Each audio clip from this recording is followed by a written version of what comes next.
Beralih informasi lainnya pemirsa, Hasto Kristianto terdakwa kasus dugaan suap pergantian antar waktu DPR RI 2019 dan perintangan penyidikan menjalani sidang perdana di Pengadilan Tipikor, Jakarta Pusat. Hasto didakwa telah memberikan suap kepada Wahyu Setiawan dengan tujuan agar Harun Masiku bisa menjadi anggota DPR RI 2019-2024. JPU juga menyatakan Hasto telah merintangi penyidikan hingga mengakibatkan penanganan kasus Harun Masiku terhambat.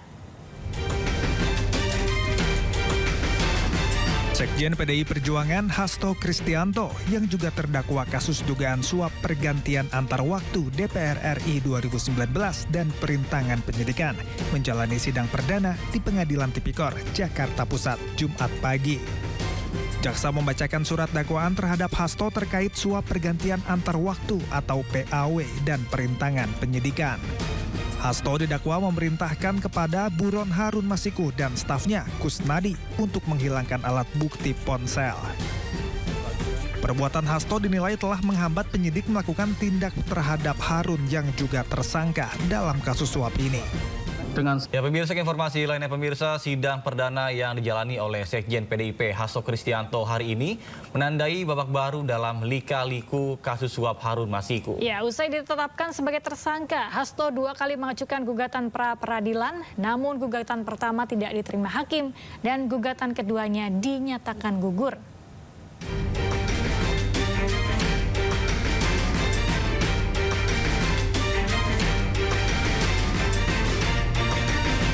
Selasa 24 Desember 2024, KPK resmi menetapkan Sekjen PDI Perjuangan Hasto Kristianto sebagai tersangka kasus suap pergantian antar waktu Harun Masiku. Hasto disebut secara aktif melakukan upaya menggagalkan Rizky Aprilia sebagai caleg terpilih tahun 2019 menggantikan Nazarudin Kemas yang meninggal dunia. KPK menemukan bukti Hasto bekerja sama dengan Harun Masiku menyuap komisioner KPU saat itu, Wahyu Setiawan, untuk meloloskan Harun Masiku sebagai anggota legislatif menggantikan Nazarudin. KPK juga menemukan bukti lain saat Hasto berupaya merintangi penyidikan dengan meminta pegawainya menelpon Harun Masiku saat operasi tangkap tangan KPK pada Januari 2020 silam. Usai ditetapkan tersangka oleh KPK, Hasto Kristianto menyampaikan dirinya tetap menghormati keputusan dari Komisi Anti Rasuah tersebut. Meski menghormati keputusan KPK, Hasto mengajukan pra-peradilan untuk menguji keabsahan penetapannya sebagai tersangka. Sidang pra-peradilan Hasto pun bergulir sejak akhir Januari hingga Februari 2025. Setelah penetapan saya sebagai tersangka oleh KPK, maka sikap dari PD Perjuangan adalah menghormati keputusan dari KPK. Kami adalah warga negara yang taat hukum. PD Perjuangan adalah partai yang menjunjung tinggi supremasi hukum. Di tengah bergulirnya rangkaian sidang pra-peradilan, Komisi Pemberantasan Korupsi resmi menahan Hasto Kristianto pada 20 Februari 2025. Hasto ditahan usai diperiksa selama kurang lebih 7 jam. Kamis 13 Februari 2025, Hakim Tunggal Juyamto memutuskan tidak menerima gugatan pra-peradilan yang diajukan Hasto.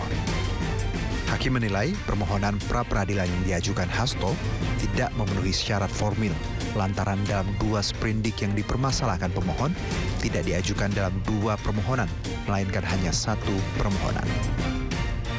1 hari setelah pra-peradilannya ditolak, Hasto kembali mengajukan gugatan pra-peradilan ke Pengadilan Negeri Jakarta Selatan. Namun lagi dan lagi, dalam sidang pra-peradilan jilid kedua Hasto, pengadilan melalui Hakim Tunggal pada Pengadilan Negeri Jakarta Selatan, Afrizal Hadi, menggugurkan gugatan pra-peradilan Hasto Kristianto pada Senin 10 Maret 2025. Pra-peradilan gugur karena berkas Hasto telah dilimpahkan oleh KPK ke Pengadilan Tipikor Jakarta Pusat. KPK menjerat Hasto dalam 2 perkara, yakni dugaan suap dan perintangan penyidikan dalam kasus Harun Masiku. Sementara itu, Harun Masiku yang juga telah ditetapkan sebagai tersangka kasus suap pergantian antar waktu anggota DPR tahun 2020 hingga kini masih buron. Pemirsa, Presiden ke-7 Republik Indonesia Joko Widodo menanggapi ucapan Ketua DPP PDIP Deddy Sitorus terkait dengan utusan Jokowi dalam menghadapi konflik internal PDIP. Menurut Jokowi, kesabarannya mempunyai batas setelah selama ini selalu diam saat difitnah. Jokowi menegaskan tidak ada utusan dari dirinya yang dikirim ke PDIP. Pernyataan ini menjawab ucapan Ketua DPP PDIP Deddy Sitorus yang menyebut Jokowi memerintahkan utusannya dan meminta Sekjen PDIP Hasto Kristianto untuk mundur. Selain itu, utusan tersebut juga melarang PDIP memecat Jokowi sebagai kader. Jokowi pun meminta agar identitas sosok itu diungkap sehingga tidak menjadi fitnah. Pak Jokowi mungkin tahu. Ya, disebutkan siapa gitu loh biar jelas. Nggak ada. Siapa? Anunya apa? Pak Jokowi mungkin tahu kepentingannya apa saya memutus untuk itu. Kepentingannya apa? Coba logikanya. Jadi tidak ada. Saya itu udah diem loh ya. Difitnah saya diem, dicela saya diem, dijelekan saya diem, dimaki-maki saya diem. Saya ngalah terus loh. Tapi ada batasnya. Ya.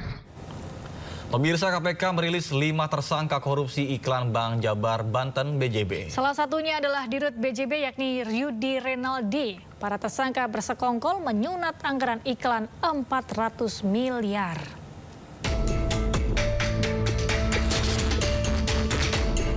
KPK akhirnya mengumumkan 5 tersangka korupsi iklan Bank Jabar Banten atau BJB.